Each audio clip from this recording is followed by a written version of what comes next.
semuanya, perkenalkan nama aku Desa Iteta Paramita dengan NIM 22156441113. Di sini aku akan membahas suatu kasus pelanggaran yang dilakukan oleh auditor atau CAP, yaitu skandal WorldCom Amerika Serikat 2002.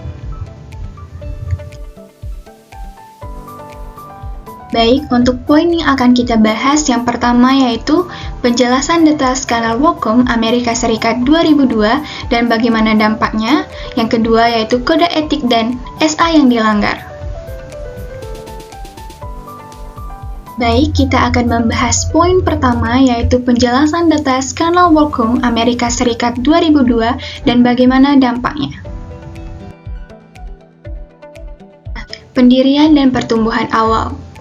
WorldCom didirikan pada tahun 1983 sebagai Long Distance Discount Service.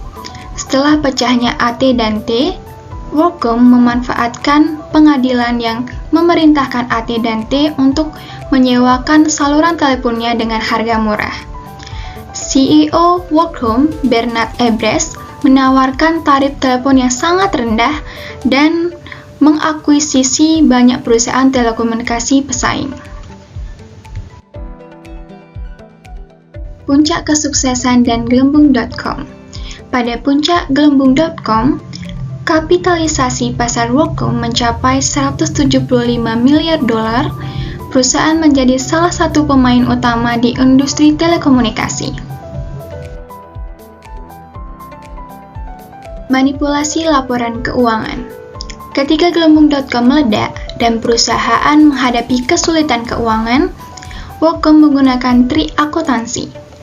Mereka memasukkan biaya operasional sebagai investasi untuk mempertahankan penampilan profitabilitas yang tumbuh.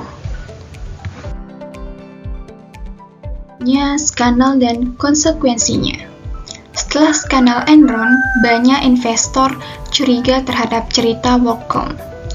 CEO Bernard Embree dipaksa mengundurkan diri pada tahun 2002. Terungkap bahwa Embree meminjam sekitar 408 juta dolar dari Bank of America dengan menggunakan saham WorldCom sebagai jaminannya.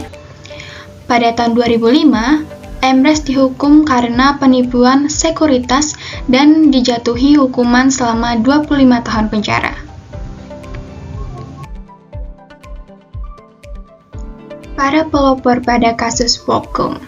Cynthia Cooper dan Gene Morse memainkan peran kunci dalam mengungkap skandal akuntansi di WorldCom.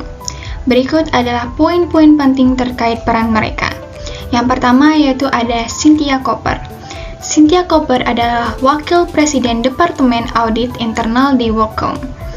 Dia khawatir dengan ketidaksesuaian dalam catatan keuangan perusahaan, termasuk penggunaan cadangan untuk mendongkrak pendapatan.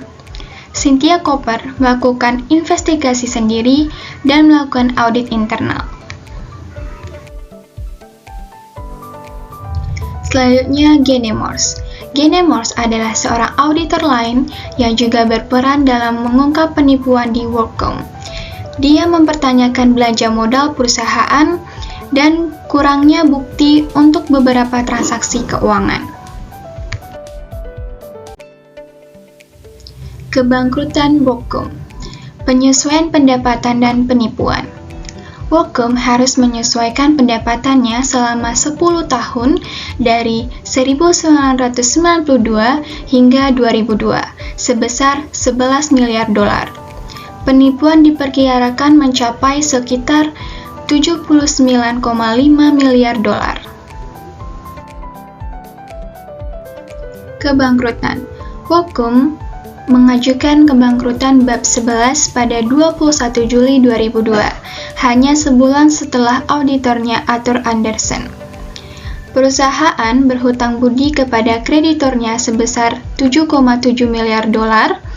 Aset perusahaan mencapai 107 miliar dolar, sementara utangnya senilai 41 miliar dolar. Adapun dampak dan akibat dari skandal WorldCom ini, yang pertama yaitu Bernard Embree. Bernard Embree, mantan CEO WorldCom, dihukum atas 9 tuduhan penipuan sekuritas. Pada tahun 2005, dia dijatuhi hukuman 25 tahun penjara. Pembebasan awal diberikan pada 18 Desember 2019 karena alasan kesehatan setelah menjalani 14 tahun hukumannya. Yang kedua yaitu mantan CFO Scott Sullivan. Scott Sullivan, mantan Chief Financial Officer atau CFO WorldCom, mengaku bersalah dan bersaksi melawan Embrace. Dia menerima hukuman penjara 5 tahun.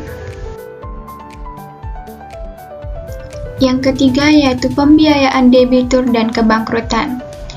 Pembiayaan debitur dari Citigroup, JP Morgan, dan GE Capital memungkinkan WorldCom bertahan. Perusahaan mengalami kebangkrutan pada tahun 2004 dan berganti nama menjadi MCI, perusahaan telekomunikasi yang diakuisisi WorldCom pada tahun 1997. Verizon membeli MCI dan asetnya pada tahun 2006. Yang keempat yaitu penyelesaian dengan SEC. MCI yang baru dibentuk setuju membayar pemegang saham dan pemegang obligasi $500 juta tunai dan $250 juta saham MCI. MCI dan semua aset jaringannya diakuisisi oleh Verizon Communication pada Januari 2006. Peran dan pelaku dalam skandal WorldCom.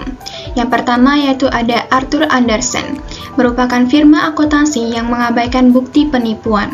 Yang kedua yaitu ada personil manajemen utama termasuk CEO Bernard Embrace dan CFO Scott Sullivan, dewan direksi dan tim audit internal lalai dalam pengawasan dan kepatuhan akuntansi. Yang terakhir yaitu ada Jack Grubman, analis Wall Street yang memberikan peringkat tinggi yang tidak pantas kepada WorldCom. Baik, untuk selanjutnya kita akan membahas poin kedua yaitu kode etik dan SA yang dilanggar pada skandal WorldCom ini. Kode etik profesi akuntansi yang dilanggar pada skandal WorldCom ini, yang pertama yaitu ada integritas dan objektivitas. WorldCom memanipulasi laporan keuangannya dengan mengklasifikasikan biaya operasional sebagai investasi modal. Tindakan ini melanggar integritas dan objektivitas dalam pelaporan keuangan. Yang kedua yaitu ketidaktransparan, di mana WorldCom tidak transparan dalam melaporkan keuangan perusahaan. Mereka mengurangi cadangan dan mengabaikan ketidaksesuaian dalam laporan keuangan. Yang ketiga yaitu keterlibatan auditor, di mana Kap Arthur Andersen yang mengaudit laporan keuangan WorldCom juga terlibat dalam skandal ini. Mereka gagal mengidentifikasi manipulasi laporan keuangan. Dan yang terakhir yaitu penggunaan dana perusahaan untuk kepentingan pribadi, di mana CEO WorldCom Bernard Embrace menggunakan uang perusahaan untuk kepentingan pribadi. Ini melanggar prinsip independensi dan integritas. Selanjutnya yaitu standar akuntansi atau SA yang dilanggar pada kasus WorldCom ini. Yang pertama yaitu ada SA 315 yaitu pengidentifikasian dan penilaian resiko kesalahan penyajian material melalui pemahaman atas entitas dan lingkungannya, di mana WorldCom gagal memperoleh bukti audit yang cukup dan memadai untuk menilai ketepatan perlakuan akuntansi sesuai substansi transaksi perjanjian yang melandasi transaksi tersebut. Akuntan publik tidak sepenuhnya memperhatikan risiko kesalahan material yang mungkin terjadi. Yang kedua ada SA 240 yaitu tanggung jawab auditor terkait dengan kecurangan dalam suatu audit atas laporan keuangan, di mana WorldCom tidak berhasil mengidentifikasi risiko kecurangan yang signifikan dalam laporan keuangannya. Akuntan publik harus lebih berhati-hati dalam mengidentifikasi risiko kecurangan. Yang ketiga yaitu ada SA 200 yaitu tujuan keseluruhan auditor independen dalam pelaksanaan audit berdasarkan standar audit, di mana WorldCom melanggar tujuan umum auditor independen dengan memanipulasi laporan keuangan. auditor harus mematuhi standar audit dan bertindak secara independen. Yang terakhir yaitu ada SA500 yaitu bukti audit, di mana Workom tidak memperoleh bukti audit yang cukup untuk menilai kebenaran dan kecukupan laporan keuangan. Akuntan publik harus memastikan bukti audit yang memadai sebelum menyimpulkan hasil audit. Baik, sekian pembahasan mengenai kasus pelanggaran yang dilakukan oleh auditor atau KAP, yaitu skandal Workom, dan terima kasih.